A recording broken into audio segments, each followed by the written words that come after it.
नमस्कार।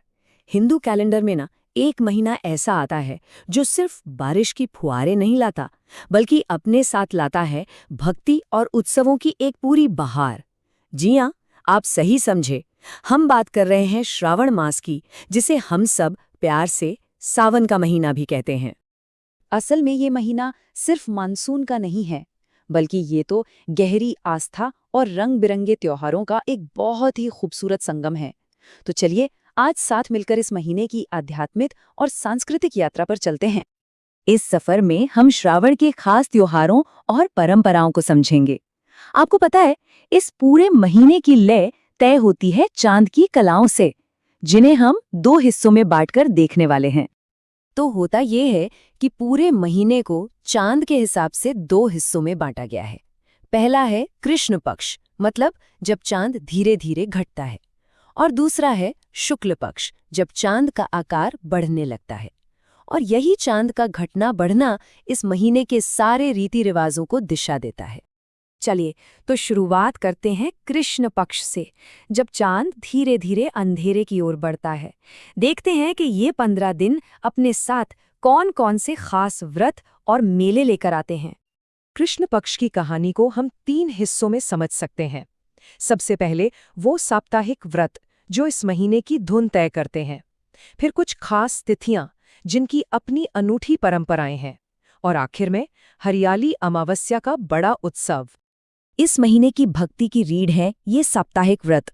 हर सोमवार भगवान शिव की पूजा होती है, जिसे सुखिया सोमवार भी कहते हैं। माना जाता है कि ये सुख और समृद्धि लाता है। वहीं हर मंगलवार माँ पार्वती को समर्पित है, मंगला गौरी पूजन के रूप में, जो अखंड सौभाग्य का आशीर्वाद देता है। अब यहीं पर ना कुछ बड़ी ही अनोखी परंपराएं देखने को मिलती हैं। जरा सोचिए, 5वें दिन यानी पंचमी को नागों की पूजा होती है, ठीक है। लेकिन फिर 9वें दिन निड्री नवमी पर नेवलों को पूजा जाता है ना दिलचस्प। और फिर 11वें दिन आती है कामिका एकादशी, जिसका व्रत भगवान विष्णु के लिए रखा जाता है। कृष्ण पक्ष का अंत होता है हरियाली अमावस्या के साथ, और जैसा कि नाम से ही पता चल रहा है, ये दिन है चारों ओर की हरियाली और कुदरत की खूबसूरती का जश्न मनाने का। और इस मौके को और भी खास बनाया जाता है खीर और मालपुआ जैसे मीठे व्यंजनों के साथ। और ये जश्न सिर्फ घरों तक ही सीमित नहीं रहता। राजस्थान में तो इस दिन का मतलब है मेलों की धूम।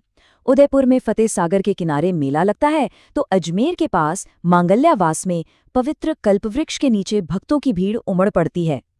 और जैसे ही अमावस्या की रात ढलती है, चांद फिर से रोशन होने लगता है और हम प्रवेश करते हैं शुक्ल पक्ष में, जो अपने साथ लेकर आता है प्रेम और उल्लास के त्योहार। शुक्ल पक्ष के तीसरे ही दिन मनाया जाता है छोटी तीज का त्योहार, जो पति पत्नी के प्रेम को समर्पित है। अरे, इस दिन की रौनक तो जयपुर में देखने लायक होती है, जहां तीज माता की भव्य सवारी पूरे शहर में निकलती है। तीज से ठीक एक दिन पहले एक बहुत ही खूबसूरत रस्म भी होती है, जिसे सिंजारा कहते हैं।